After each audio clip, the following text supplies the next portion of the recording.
Patrick Lee. Patrick Lee?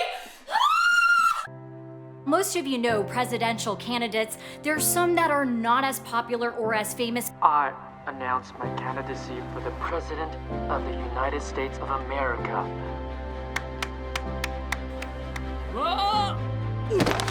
I like what you have to say. Have you held any office? President of Oberonda. We can have a feast in here, and this could double as a campaign office. I agree. We need to get you a new wardrobe. You can't wear those in public. Why not? Definitely a stereotype.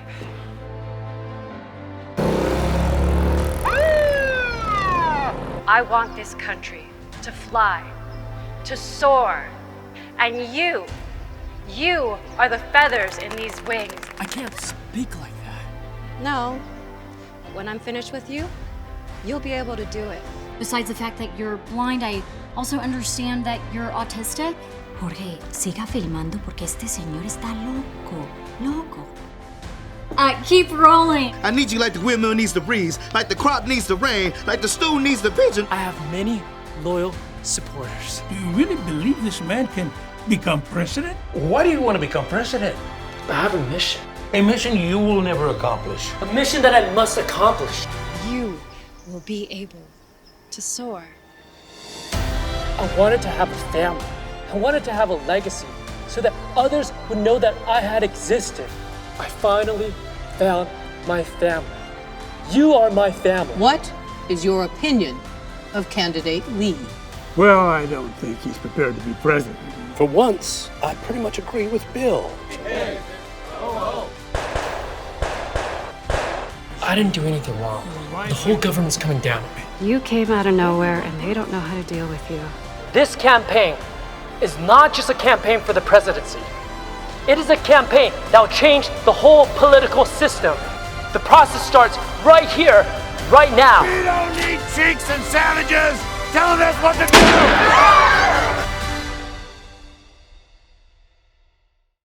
观众朋友们，大家好，我是月月，欢迎收看本期的名人访谈。大家都知道，我们的节目有过很多期，也邀请过了很多不同的名人。我们有政治界的，有歌唱家，有服装设计师。但是今天为大家邀请来了两位大咖，他们就是来自好莱坞的影视界的两位老师。Hi guys, I'm Simon Tu, 涂世旻, and this is... Yeah, 我是 Richard Anderson. 你好，大家好。OK， 大家都知道这两位是非常在好莱坞界是非常著名的。其中的 Mr. Richard Anderson， 他其实是Oscars and Emmy Award-winning filmmaker. And we have 涂世旻, Mr. Tu. He is an Asian American actor who's performed and who's acted with many famous people, including Joseph Fiennes, 赵丽颖，大家非常熟悉的赵丽颖 and 蒋雯丽, a very popular, famous actress in China. So welcome both of you guys, and I know they're bringing us Lead the Way, right? And congratulations, first of all, for the new film. And you can go ahead and say hi to our audiences. 大家好。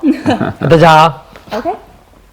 So let's start from the top, right? Sure. So from Lead the Way, how did it all begin? Like the film, Mr. Anderson. Well, like, it began with a friend of mine, Eugene Mandelkorn. By the way, I'm married to a Chinese wife, and so is he. But anyway, so he had written this script, and he wanted to produce it, and. By the way, the main part was always, well, not always, because he's been writing them for many years, but his daughter came to him and said, why don't you make the main character an Asian American? Yes. And he thought, that's a great idea. Yeah. So, yeah, right. So the script, when I got it, was already with Patrick Lee. But I thought that was a great idea, too, because, as you know, my wife is in politics, yes. Jiang Menjin. And I thought, like what, about maybe 6 years ago or something, Andrew Chung ran, wasn't it? For the president? For the president? Yeah. That's about many years ago. Yeah, whatever. But anyway, the point is, that other than him, there haven't been any other Asian Americans who've ever run for a high office. We've had local officials, obviously. So I just thought it was a nice little, thing to do to get people used to the idea that even this guy could be president. Because in films is like the number one advertisement, basically. It is so well known these days that people go watch it and they get influenced by films. And I really liked what Mr. Anderson said. So you said that it's important to see Asian Americans in key positions in U.S. politics. And this has to do with Lead the Way film, because we know that Patrick, played by Simon here, is running for president as an Asian American. That is amazing. It's such a different topic, It's like the first time I've seen something like this in a film. So I'm really glad that you brought it to us. Yeah. I'd like to add too that, it's a dramedy. So it's a little drama, a little comedy. We have fun. At the beginning, it's more comedy, and it becomes very serious drama as we come along. So it's very interesting, and I'm really glad that you have this so everyone can see. And Mr. Simon here. So how did you feel when you first received like this casting call, for the character Patrick? It's something totally different from what you've ever played, right? Oh yeah, it's completely different from what I've used to playing, because I used to play romantic comedies. Oh, I can tell from the hands. So it's been a journey. Well, there are some rom-com elements to the story too. Yeah. It's so that part I think is like my forte, but this character was very unique. Because as you know, rom-coms is more focused on romance, right? And the story of a genre film, but this was about a character who, has some issues he's struggling to overcome. So it's an underdog story. And honestly, I've always wanted to play an underdog story. Like a challenge for you. It's not, it's just not a challenge, because as an actor, it's like we want to always challenge ourselves. Yes.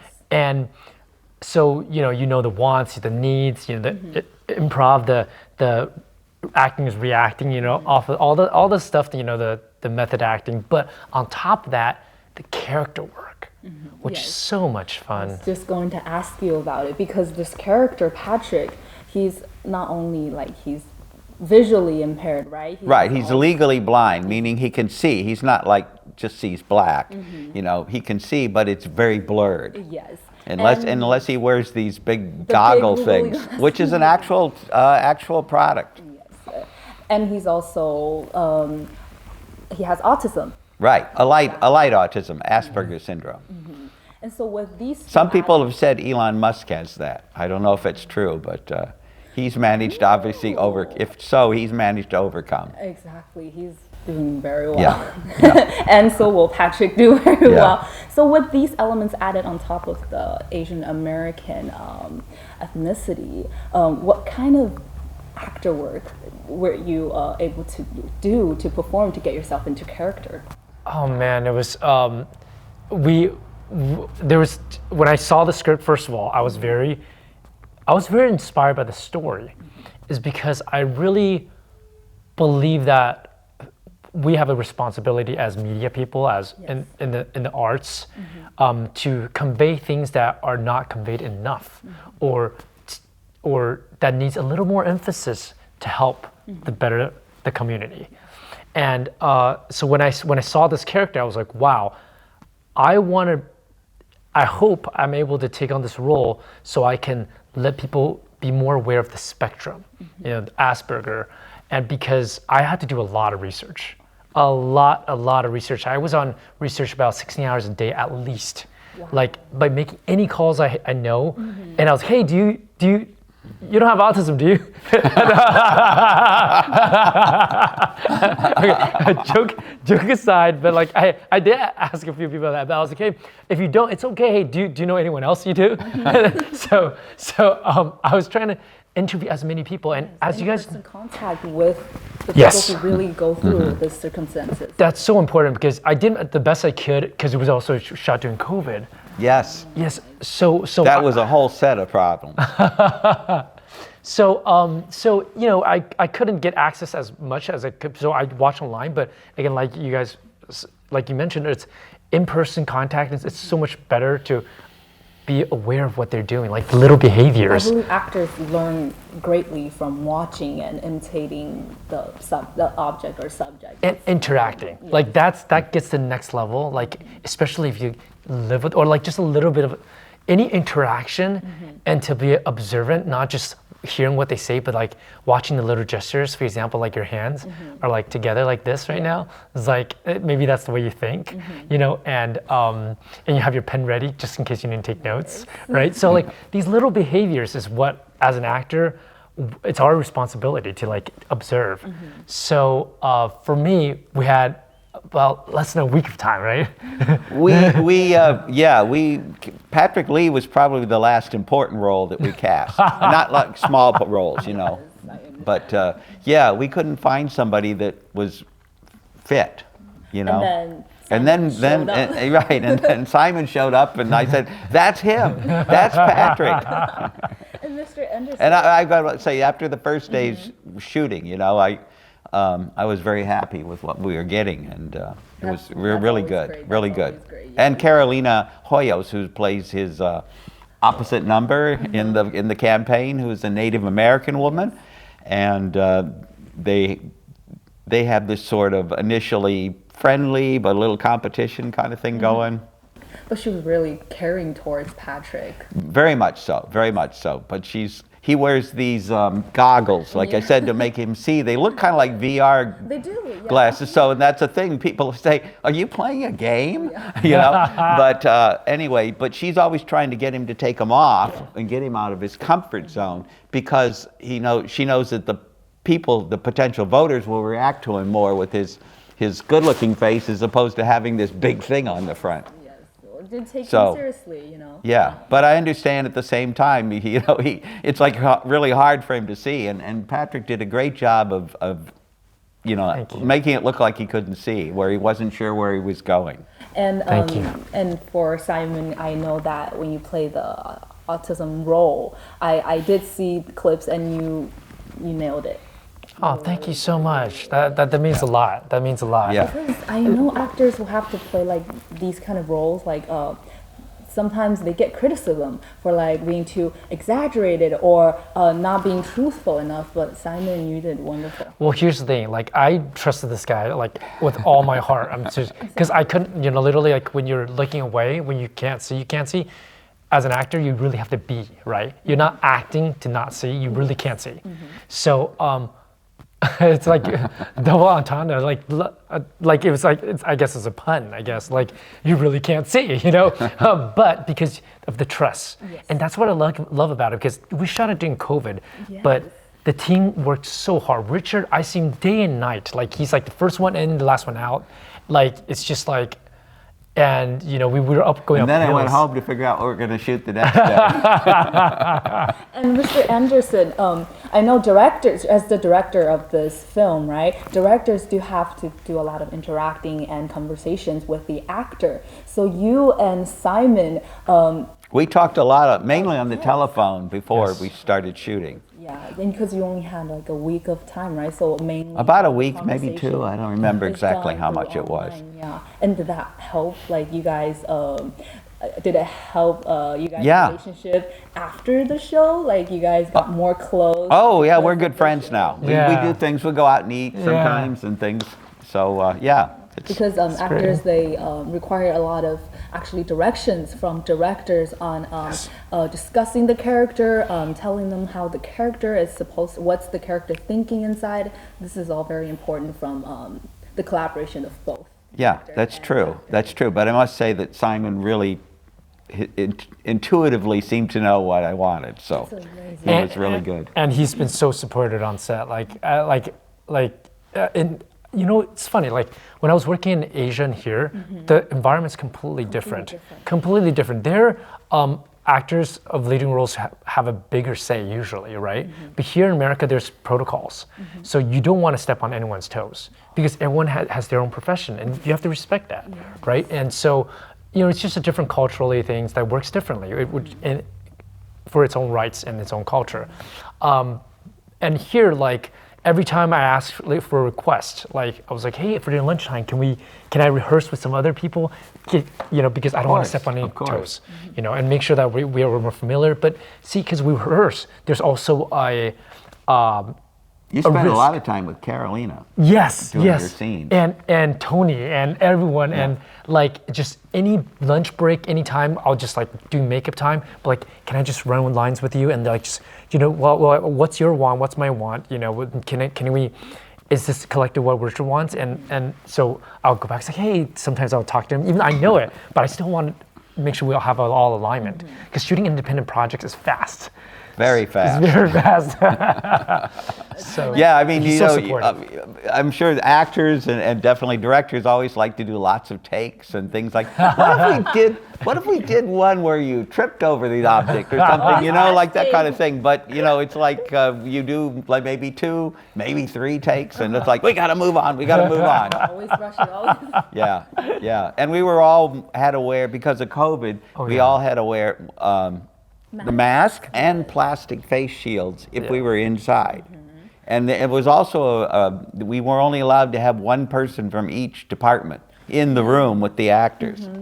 Because Simon, the actors type, the movie was set in an era or whatever where there was no COVID, because I didn't want it to be a COVID movie. Yes, exactly. So it could be pre-COVID or after COVID. But anyway, so the actors took their masks off when we did the takes, so we all had to be double protected. Because the COVID is right. The main, you guys shot the film during COVID, and everyone knows that COVID is such a disaster because one person positive means the whole set goes on break, right? Oh yeah, we were tested every other day, and by a little known fact, when you see the movie, the nurse in the movie and the doctor in the movie were actual nurse and doctors who worked also on our COVID protection team. You brought them over and be like, you want to be in our movie? Yeah. And here's the thing, that was really, really cool. I don't know if that was a pre-plan or not, but it's for an actor, that's a blessing. Because on set, I have to thank the nurse on the film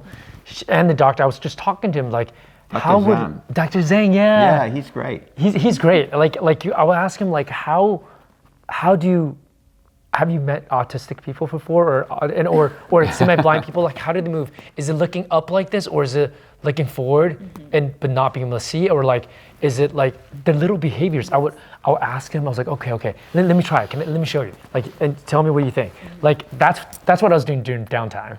Like, and it was. It's a blessing because if they weren't real doctors, you wouldn't be able to learn this. Yeah, exactly. Yeah. And I got some medical tips as far as the movie too. There's a thing in the movie called a skin gun, which is an actual product. Yes. And the writer wrote it that it was used on our character at one point. I don't want to give too much away, but anyway, but he said, oh, they wouldn't use that on this case, so we had at the last moment kind of rechange it around a little. Oh yeah, we fixed that. Yeah. And so during the COVID season, right?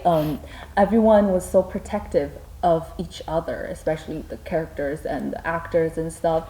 And I know that in the movie there are scenes where there's a large gathering of people, like whether it's background actors or how did you maintain this many people on set while still staying safe? Well, some of that was added in post.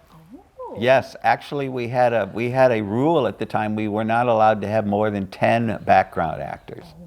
So it's pretty hard. It's pretty hard to do a large political rally, with 10 people. Exactly. So anyway, a little movie magic. Oh, yes, but it was really good because Well, good. I'm glad you bought it. Yes. I'm glad you bought it. And I know that both have worked in Asian films and in American films, right? So. Have you guys ever considered working with each other on an Asian film in the future, maybe? Sure. Why not? That'd be awesome. I'd love to work with Simon again. He's great. Me too. You guys worked like all over the place, I believe. Like other than the U.S., China. What other places have you guys worked at? Well, filmically, just the U.S. and China. Okay. For me.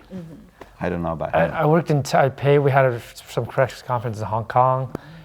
We had Not like this guy. This guy's like a legendary guy, but like we had an Oscar qualifier that we won in Shosho's International Film Festival in Japan and other places. But speaking of which, again, lead the way. This is what we're here for today. Yes. But we also have one film that's coming up in China right now. Andy Liu Dehua actually invested into it. It's called Magic 7, and Jiang Wenli 老师 is also in it. And my friend Qu Jingjing, from Wandering Earth. Yes. Yeah. So hopefully that'll be successful because COVID is hard. But Are you in it? yes, I'm in it. I have to see it. Let me know when it's coming out. Yes. So that's a co-production that we shot way before pandemic. But pandemic stopped a lot of films and stuff. So in China, go watch that. In America, globally, come watch Lead the Way. Yes. Both will do amazing. Yes. Because you're in both. No, it's an honor. Yeah. Okay, and I know that our film is released actually on January 13th, right? And It's streaming. It's not in theaters. I wish it was, but it's hard to get a small independent film. It spreads faster, streaming in these days because everyone just like open the computer and they can just watch. It's very convenient and it's family friendly because everyone can watch together at home, right? And it can be found on Amazon Prime and on cable TV networks such as Cox and Comcast and Charter. So everyone be on the lookout for that. And by one, you said family friendly. I'd like to add that Lead the Way is family friendly. I think at one point somebody says "son of a bitch" in the movie, and that's it. But that is okay. Okay. So after you shot the movie, right? Actually, where is the film shot at? Because the location looks kind of familiar throughout the film. Well, we shot a lot of the film at a studio in Sunland. Sunland. It's kind of in the north of the San Fernando Valley. Oh, okay. So there's this little studio called what was that called? I can't remember now. Anyway, sorry.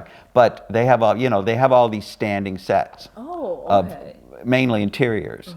So it's a very nice little studio, and it was relatively close to mine and the other producer's home, so that made it convenient too. Yeah. But anyway, we shot a lot there, and then we shot some in Griffith Park. Oh yes. Well, that's where that high school campaign speech was actually shot in Griffith Park, and then we shot in North Hollywood in the so-called Arts District. So it was done all around this LA. Yeah. We shot at a restaurant called, what was it called, Big Dog or something like that in North Hollywood, and then the El Portal Theater, which is where we shot the presidential debates and also the big rally at the end. Oh wow! So because just hearing from Mr. Anderson, you talked about all these. It went from a high school speech to a presidential debate. Well, as he works his way up in the polls. Exactly. So there's this character growth inside for Patrick, the character. So Simon, you want to talk about how you built this character up by maybe at every step that Patrick took until he got to his last position. Well, first of all, when I read the story, the script, it was like, this is an underdog story. So underdog story has to have a journey. And a journey, so I remember one of the questions I asked Richard Anderson, our director, was that at this page, because we never shoot in order in film, right? We almost never, I can't say never, and so we shoot usually by location in the set time. So I will ask him on this page, how autistic is he, or is he getting better? Because he's and that's my dream actually, that this film and any films like this could help the people who are not as privileged, or are working through things. And so, scientifically we know that if they have the right support, support from family, from friends, from medical, it actually helps them. Yes. And sometimes they're actually smarter than this. The people are actually smart. They're really good at specific things that sometimes we can't even do. Exactly. So in a way, it's a blessing. So I want to make sure that it's that is portrayed, portrayed, and that the growth is there. And after this incident, is he going up or down, just like a journey, just like our normal life? So I remember asking Richard about that. I was like, hey, what do you think about this scene? And he's been just so delighted and like so kind. I know he's really busy already, but he's like so kind. He takes time to like explain and like, okay, as long as you're happy, like it's been a great experience working with Richard. And vice versa. By the way, I wanted to add something to that. This movie is about the character of Patrick Lee growing from a guy just standing on the street corner with a megaphone and nobody's paying any attention to him, thinking, what a nut, that he can get large audiences who listen to him and begin to believe in him. So that's the growth of the character. And that's not only the actor's job to portray the character like that, it's also the director's job to be able to create the film into this process that we see, that we as audiences see. So I could tell you another secret about the story is that, and this goes back to Eugene Mandelkorn, the writer. He saw it as kind of a reverse of the sexes for My Fair Lady, where in that movie or I should say Pygmalion, being we didn't do a musical, of course, but in Pygmalion, the George Bernard Shaw play, the My Fair Lady is based on. It's the English upper crust guy. They find the poor little flower girl and they make the bet that they can pass her off as a duchess or something like that. Yeah. So they subject her to all this abuse, trying to teach her English and how to pronounce the words and all this and things. So in a way, this is kind of a reverse on that, because Carolina playing Celeste Seedlingson, this Native American leader. For reasons that will be revealed later in the movie, pick up seemingly hapless Patrick Lee, and help mold him into a political, politician who can relate to people, because that's the biggest problem with autism, is that autistic people don't relate to people, or even if they perhaps can, but they don't. We don't know they are. Yeah. This is just, it depends on the character. I mean, the actor has to do a lot of work to really understand, to get to the deeper feeling of the character. Yeah. And Mr. Anderson, I know that you're the director of Lead the Way. So as the director, you do have to work with so many different groups and teams. It's the lighting, the sound, the actor, and like the post-production, editing, the sound editing, the music of our composer. How did you manage with this many teams? Yeah, well, you just have to apportion your time and kind of like put out the fire that's the most pressing at the moment, before you worry about the fire that's over there. Though we didn't have a lot of fires, I'll say, in general. So everyone's just working on one goal. Right. Everyone is working. One of the things I do, if I have time, I storyboard the film ahead of time. I mean, not great art, but I mean just a little bit, and then I give it to like the camera person and everybody, and they can see what I envision, and then that helps a lot. I believe being the director means that you're capable of doing everything on the set, because you know a little of everything, and because everyone always including my cameo. Oh yeah. I do have my Hitchcockian cameo in the movie. I'll let the people see if they can spot me. Okay, of course. And so, what else? Are there anything else that you would like to share to our audiences about Lead the Way? Like whether it's on the creative side, the post-production side, or just. Well, I was going to say that Omar Akram, who's an Afghan American, again, we're very diverse even in the post-production, did the score, and I thought he did a really good job. And the score is very emotional and helps with support the acting. Not that he needs it that much, but thank you. But it does help. It's all the greatest people. Yeah. Like Richard's been pulling his friends and great talented people together for this. So he also has a not Golden Globes. He won a. We have a gold. a Golden Angel Award. Yes, we Oh, Golden do. Angel. Then. Yes, we won a Golden Angel Award from EDI, good old EDI. I support the Chinese American Film Festival every year. Yes, I missed the very first year, but I've been to the other. But you've been to every the other one. 17. Yes, exactly. Thank you, and yeah, we need supports from everyone. EDI needs support from everyone. My favorite part is just watching the movies. The Chinese movies that normally we don't see in the local theaters, and so I think that's great. You do. They're actually most Chinese, most of the films they're like from, like directors who aren't as privileged to like in like parts of the U.S. because they're all like Asian American. I mean, yeah, they're underprivileged, I believe, and they have these kind of film festivals as a way that they can share their works with everyone. So thank you guys for noticing that, and thank you for liking their films.